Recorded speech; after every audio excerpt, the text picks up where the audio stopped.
Do you want to fill your freezer on a budget? Do you want some healthy options that your entire family will gobble up and ask for more? Then look no further and welcome to my 7 freezer-friendly budget meals video.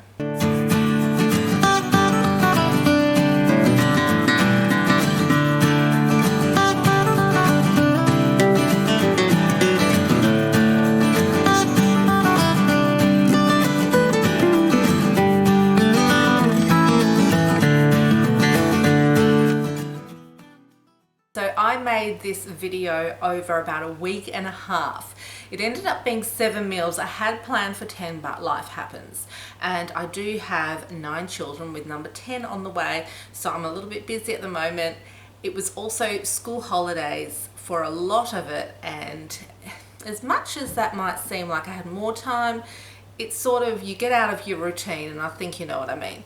So we've got 7 though. We've got 7 freezer-friendly budget meals to show you. I have included a fish meal, I have included a couple of vegetarian meals, and I've included chicken and beef meals. So there's a wide variety. Most importantly, these meals had to be budget friendly. To prove that this was budget friendly, I did do a shopping haul video to show you that I fit all of these meals into a budget that was a lot less than my regular fortnightly budget.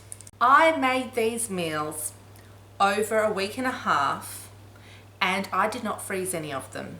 However, these are meals that I have frozen, or a couple of them have not frozen in the past, but I know for a fact that they freeze really well. I do discuss, however, exactly how to go about freezing and then heating up your meal when you're ready to eat it, as well as the sorts of sides that you can enjoy with it. Along the way, I did take photos and you can check them out on my Instagram, which is also Feed a Tribe. Each of these meals will feed 8 hungry adults. I can guarantee that because a lot of my children eat more than me, and a couple of them probably eat more than my husband too. If I were to triple the recipes that I'm showing you, I would have ended up with 21 meals for my freezer, or 14 for my freezer and 7 to enjoy that particular week.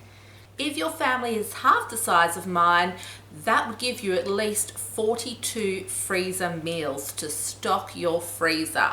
The limit is the size of your freezer. Big tip. Write down exactly what you're freezing, what you would serve it with, and put that on your fridge, or at least in a special notebook where it's not going to be lost. Because if you're coming up with, say, 3 weeks worth of meals, you want to be able to still do your weekly shop or your fortnightly shop and buy your fresh produce to go with those meals. This makes it really easy to think, what might I like to eat from the freezer this week, and write down what you'll need to go with that.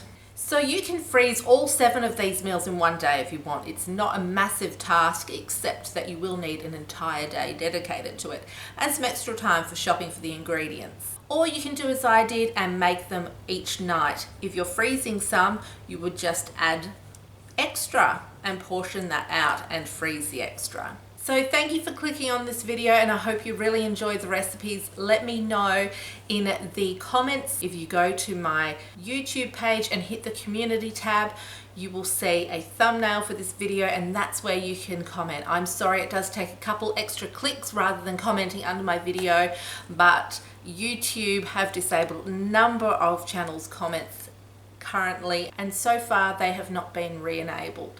Hopefully soon, but it's certainly not my doing, so I do apologize for the inconvenience. If you enjoy this video, please give it a thumbs up, and if you have not yet, subscribe to my channel for more of the same. For now, enjoy the video. So for night 1 of budget freezer-friendly meals, I'm making beef and beans. I love this recipe because not only is it super easy to make and economical, it is very versatile as well. You can put this on potatoes, you could put it on rice if you wanted to, in tortillas, with corn chips, tacos, whatever you want, in lettuce. So versatile, so you can add it to a salad. It is wonderful, so easy, and that's why I'm doing it for night 1, because tonight I had the shopping to put away, and it's getting late and we're all tired, we're hungry, and I don't particularly feel like cooking. So I'm going to make this and show you how I would freeze it that I'm going to be eating it tonight. I've got a kilo of minced beef. I'll just put a little bit of salt in, so I've got that. 2 tins of black beans, 2 tins of diced tomatoes, and 2 tins of cannellini beans. I've also got 2 brown onions. I've got 1 clove of garlic. I'll be using olive oil and taco seasoning. So super easy. I'll just show you what we're going to be having with it tonight. So I had some of these still in the cupboard. I bought these, I don't know, about a month ago. So I'm going to be using wraps and also sour cream, salsa, jalapenos, spring onion, and grated cheese.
So this is ready to serve, and I'm serving it with these prepared ingredients. To freeze this beef and beans, all you would do is put it in a casserole dish, whether that be a foil throwaway one or your regular one. And the way I do it is I put baking paper, foil and Glad wrap, and I put a piece of paper in there with any other instructions such as what you would have on the side with it. And then you freeze it, and when you're ready to eat it, you can put it straight into the oven and give it, I don't know, a good hour or so, depending on your freezer. I use a deep freezer, so it takes quite a while to warm up. So about an hour it will need in the oven to go from frozen to piping hot once more.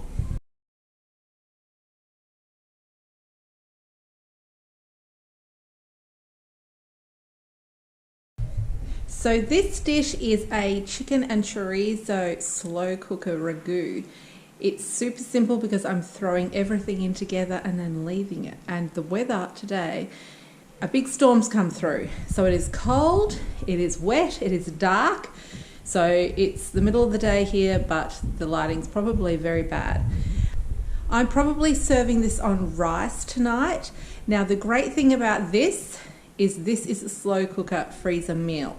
So you would, instead of putting all the ingredients into the slow cooker, which I'm going to do, you would get a big Ziploc bag and put everything into the Ziploc bag. Then when you're ready to have it, you would thaw it out overnight ideally, and then dump it in your slow cooker in the morning and end up with a beautiful dish in the evening. So it's that simple. To serve my family of 11, I'm using about 3 kilo of chicken drumsticks as well as 450 gram of chorizo sausage. I've also got about 300 ml of chicken stock. Now this happens to be homemade, but you don't have to use homemade. I have 2 red onions, 2 lemons, which we'll put in towards the end, some paprika, diced tomatoes, and sun-dried tomatoes, as well as garlic cloves, about 4 of those. I almost forgot those. So I'm going to put about 2 to 4 teaspoons, depending on preference, of the paprika, And I'll put about 1/3 of this big 500-gram jar of sun-dried tomatoes in, maybe even half, because I love them.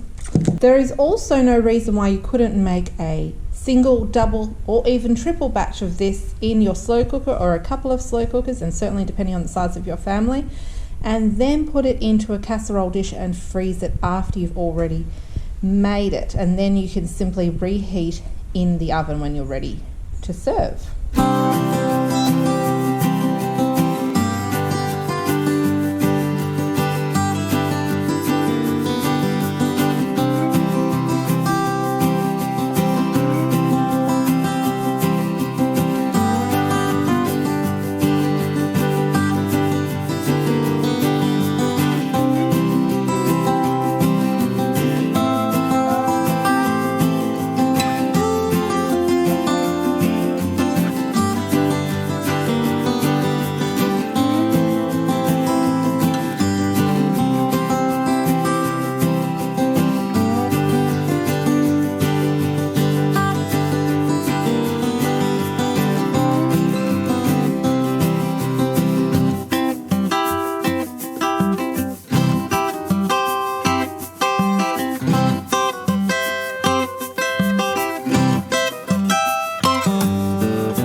And I'm putting this on high for about 4 hours, and that should be enough so that the chicken is full off the bones tender.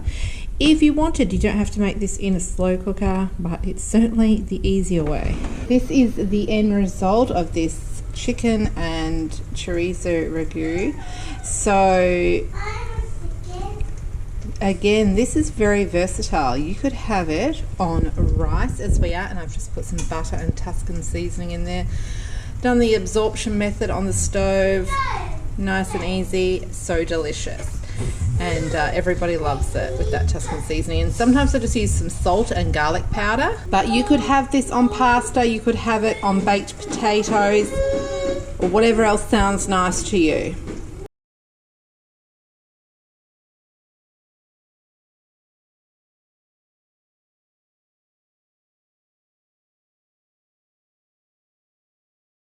So the next meal I'm going to make is a cottage pie. Only different from shepherd's pie in that it's not made with lamb but with beef. This is super easy to make. I'm making it tonight to eat tonight, but I'm going to explain how you would freeze it. It is also incredibly versatile. You can add extra things to it, omit things that you don't like, and the topping can be done in different ways as well. Usually it's made with a mash. However, what I'm going to be doing tonight is dicing potato, putting that on top and adding a cheese sauce to that before sprinkling some shredded cheese. So that's going to be a little bit different, but that is one way you can do it. And as far as freezing it goes, you would make the cottage pie as I'm making it, put it in your casserole dish. If you choose to add mashed potato to the top, you can do that there and then, and it freezes beautifully. I have frozen mashed potato many times, especially when it's on the top of something like that. It comes out beautifully, as you would any pre-cooked and then frozen casserole or the like. You take it out of your freezer when you're ready to cook it and put it in your oven for around an hour, maybe more, depending on how cold your freezer is and what sort of quantity your meal is. So many different ways, so versatile, so budget friendly, so delicious. Let's get cooking. So the main ingredients I'm using for the cottage pie include a kilo of minced beef, a kilo of mixed diced vegetables, a little bit of tomato paste, some pepper and salt, Worcestershire sauce, some thyme, some onions, and some beef stock. You can use any sort of beef stock you want. I often use homemade chicken stock. I rarely make homemade beef stock, but sometimes I do. Tonight I'm just using the stock cube. And then to make the topping, I'm going to be using some red potatoes because they're lovely for roasting. Because I'm just dicing it, I think that'll work beautifully. But if you're choosing to use mashed potato, you could use sort of a white potato that's better for mashing. And then obviously when you mash your potato, it's great to put some milk or cream, some butter, and then you would sprinkle cheese on top. However, I'm making a white sauce, so I'm going to use milk, cheese. I'm making a cheese sauce, so I'm using cheese, butter, and some flour. You could also use corn flour instead of flour, or any other sort of thickening flour that you prefer to use. And I'll say, because it's the school holidays, we've been gallivanting around today and I'm tired, but I'm getting this dinner cooked. It's so easy. So if you wanted to double, triple, quadruple the recipe and freeze a bunch, it's not going to take too much more effort. You're just browning up more meat, throwing more vegetables in. Particularly easy if you go and use some frozen diced vegetables. They are just as good for you because they're snap frozen.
Okay, I'm going to show you the easiest vegetarian pasta sauce around.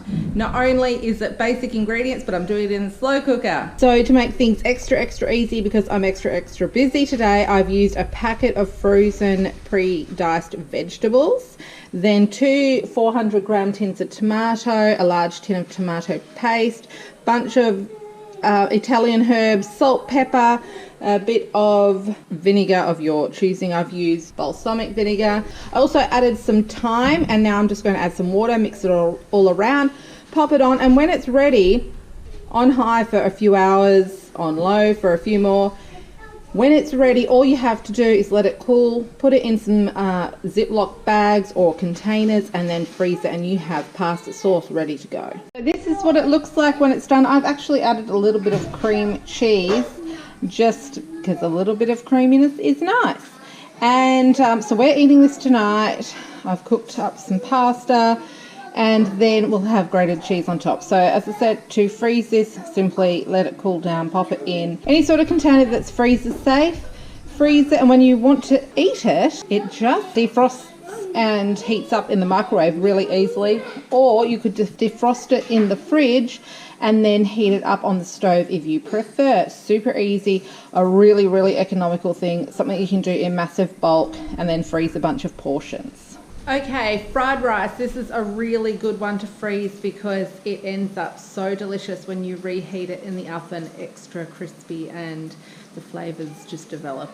It is very easy to make. It's a little bit time consuming just because there's a couple of different steps, but you can do a huge amount all at once and it's really economical. So it's a great freezer meal. Okay, this is some rice I've already fried up. You may notice the funny color. Also the lighting in here is really bad. I've put a couple of globes out. But this is about 2/3 of the rice that I've done. This is the other third that I've got frying at the moment. I am just frying it in sesame oil. And I did cook the rice in advance because it fries up better when it is cooled down.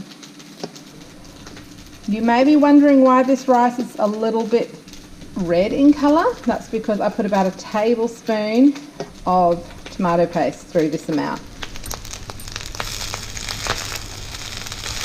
I find it just adds a bit of sweetness. And then I've also added a little bit of celery salt, but I don't always do that. Usually Chinese spice is really nice in it. I don't have any.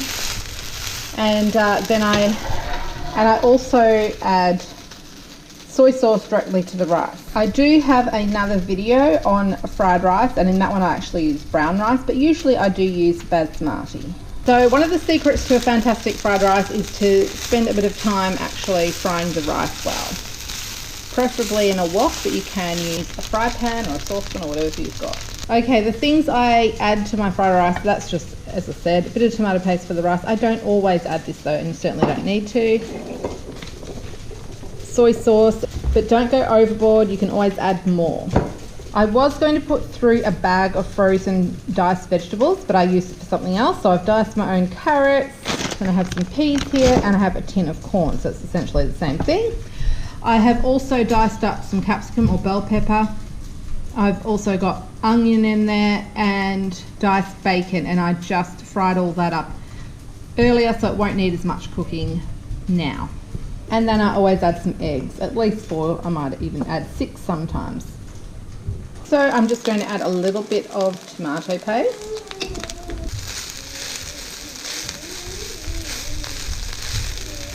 And then slosh in some soy sauce, a couple of tablespoons. Keeping in mind this is only 1/3 of the rice that I'm using, and I'll let that fry a little bit more, give it another stir, and then I will transfer it to this big bowl because the wok is not big enough for this huge quantity that I'm making. I'm thinking the quantity I'm making tonight is probably enough not only for dinner tonight but also for people to take to school tomorrow or the next day or whatever. So plenty of leftovers, I am thinking. I am not personally freezing any tonight, but this is certainly something that I've frozen a bunch of times.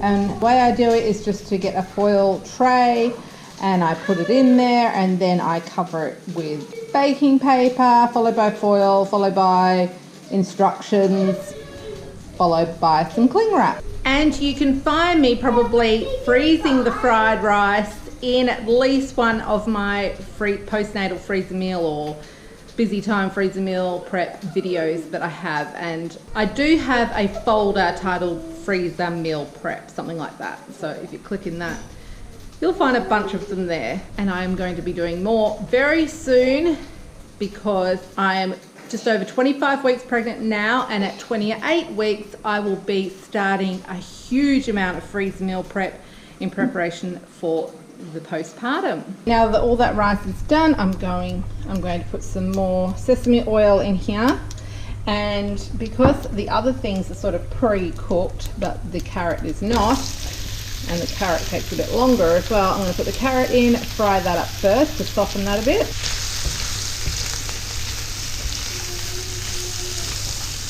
And this is a really versatile meal because you can add whatever vegetables you want, and a lot of people enjoy chicken fried rice or even vegetarian fried rice. So I've got all the veggie ingredients in there as well as the bacon, and I'm going to give that a bit of a fry up. The carrots had a little bit softened by itself.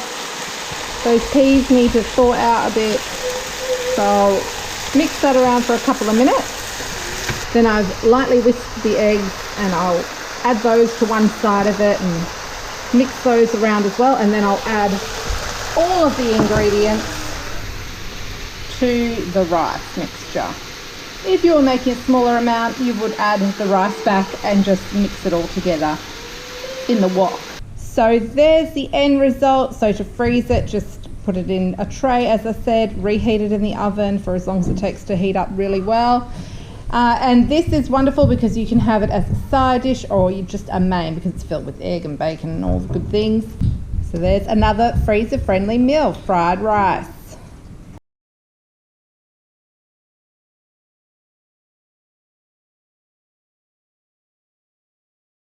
So I'm recording this little snippet on my phone if it looks a bit different. I am making not just a mac and cheese, but a salmon mac and cheese. May seem a little weird. You could call it a salmon casserole, but basically I'm making it with macaroni and a white cheese sauce and tinned red salmon, and it's super easy and it'll freeze beautifully, and I'll show you how I'm making it. So first I am frying up the onion. So I've got oil in there and I'll add a little bit of butter as well. Then I'm going to add flour to make a roux that already has the onion in it. That's really a really simple way to do a white sauce that you're having onion and cheese and things in. Then once I've stirred the roux around and it's had a little cook, I will add milk. And I'll probably add over a litre of milk, and I'll let that thicken up, and then I'll add grated cheese. Super easy. After all that's together, it's nice and thick. It's a nice thick creamy cheese sauce. I will add 2 large tins of red salmon for our large family. Stir that around until the salmon's nice and mushed in and it's all warmed up, and then I will add it to cooked macaroni, put it in a casserole dish, maybe a few breadcrumbs and some extra grated cheese on top, and pop it in the oven. It'll be a dish that can then be frozen. As I've explained, the other sort of casserole dishes can be frozen. Just in a casserole dish, whether that be a throwaway one or a long-term one, glass, foil, doesn't matter. And then it can be heated in the oven. So there I have some butter, the equivalent of probably a stick of butter, and I'm stirring that around to melt it. And then I'm adding about the equivalent of flour as I had butter.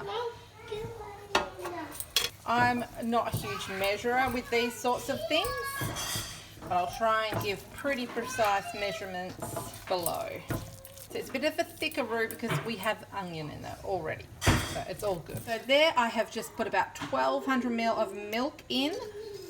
After putting the equivalent of about a stick of butter in as well, and I put it all in immediately and I stir it around and it all comes together really nicely. Excuse all the noises in the background.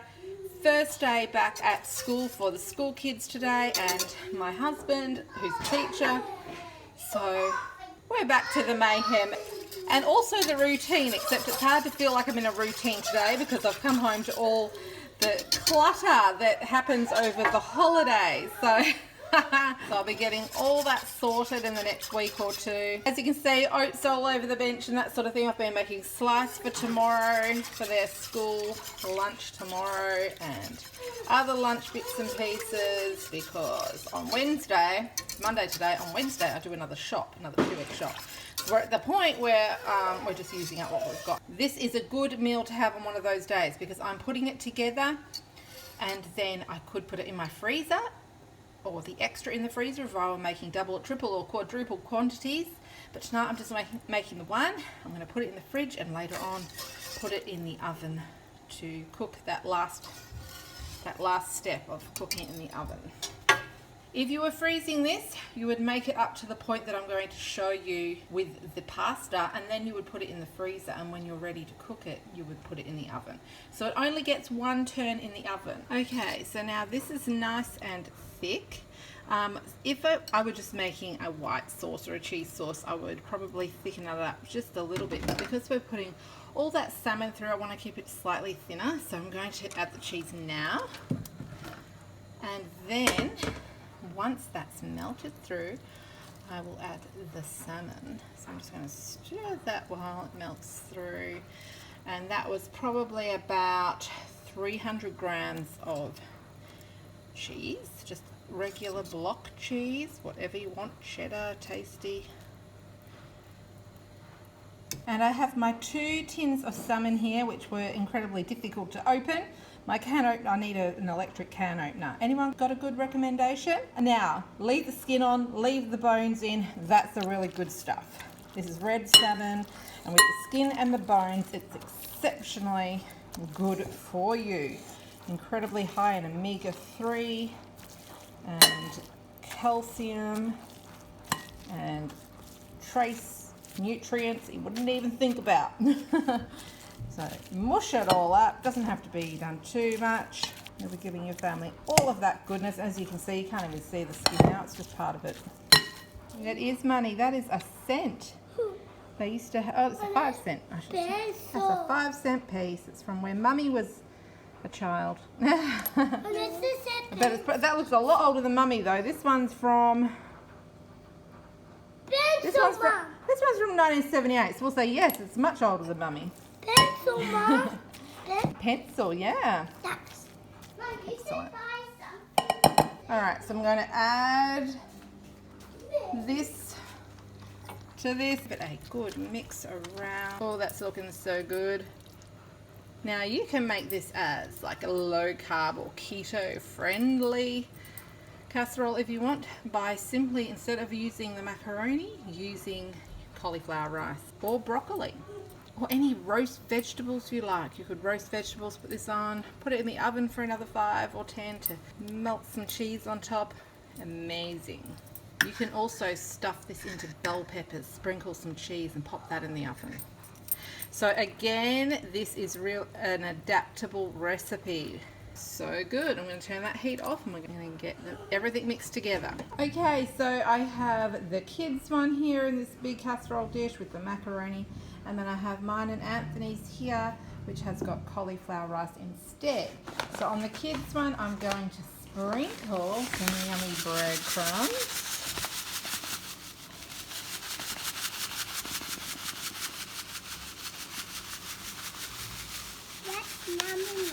Yeah. I didn't have that. Generous, yummo. I didn't have that dinner fork. Yeah. And then I'm going to sprinkle some Parmesan cheese. Yummy cheese. Yummy. And on the adult low carb one, I'm just sprinkling some Parmesan cheese. And if you were freezing them, you would now cover them as I've explained in the other recipes. Pop them in the freezer. Today I'm going to put these in the fridge, cover them, put them in the fridge, and later on, when it's approaching dinner time, I'm going to pop them in the oven. Obviously they won't need as long as if they were frozen. If you were freezing them, you would freeze them at this point. You wouldn't bother putting them into the oven until it's time to eat them.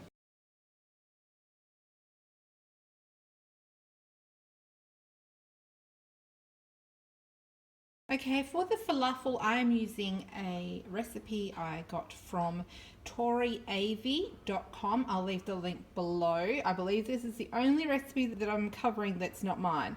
But I've never done falafel before, so I'm going to give her recipe a go. And if I like that, then I'll see if I want to change things up at all. But by the sounds of it, she's got some good reviews. So, you know, why try and muck around? So I've doubled the recipe though. It's going to make a lot of falafel, and I have soaked 1 kilogram of chickpeas, dried chickpeas, overnight. You don't cook them, you don't use canned. And apparently that's very important for the right texture. So I'm about to rinse these really, really well and drain them. And then I've got the equivalent of 2 small onions, a whole heap of garlic, like probably 10 to 12 cloves. I've got a cup of parsley, and then 3 tablespoons of flour. You can use any sort of flour you want. I'm going to be using 3 teaspoons roughly of salt, and probably about 2 teaspoons of pepper. I just looked at a recipe, but I'll probably I won't measure exactly with these things. A couple of pinches of cayenne, same for cardamom, and a good tablespoon or so of cumin. And I'm supposed to add about half a tablespoon for this quantity of ground coriander. Have searched high and low, can't believe I'm out of it, but I'm out of it. I'm never out of ground coriander, so I'll have to chuck that on my next shopping list, and you know what? I'm just gonna make it and not worry about it. In 3 goes, I'll put it in the food processor. I'm gonna pulse it until it's not quite like hummus, but until it's pretty pasty. And then I put it in a bowl, I stir it around, make sure there's no large chickpea chunks, and then I pop it in the fridge for an hour or 2. So I'm doing this in sort of the mid-afternoon. Then I'll pop it in the fridge and let it do its thing while I tidy the house bit, pick kids up from school, all of that sort of stuff. So the only thing with this recipe that I've noticed so far is you have to think ahead. It's not that it's difficult at all, it's just you have to think ahead. So I had to put these to soak overnight, and then I have to have an hour or 2 where I can have all the mixed ingredients in the fridge. What I'm going to do is tell you how easy it is and all that sort of thing after I've made it, because I've never done it before. If I were going to freeze them, I'd freeze them when they're already cooked, just because then heating up, you know, it's easy. Heat them up, they don't need to be fried. So I have blended up sort of the first third of the ingredients, and that was super easy. I just got it off the sides a few times with a spatula and then continued. So all up that took about 60 seconds, 90 seconds, I don't know, something like that. So I'm going to put this into a bowl. So that's the consistency I've got it all at. It's quite light and fluffy and pasty, so I'm pretty sure that's how it's supposed to be. And I'm going to cover this, pop it in the fridge while I get things done. It smells delicious. The fresh garlic and parsley smells so good. So I'm just frying these up. These are proving super simple to make, and I've already tasted them. Delicious, really crunchy, full of flavour.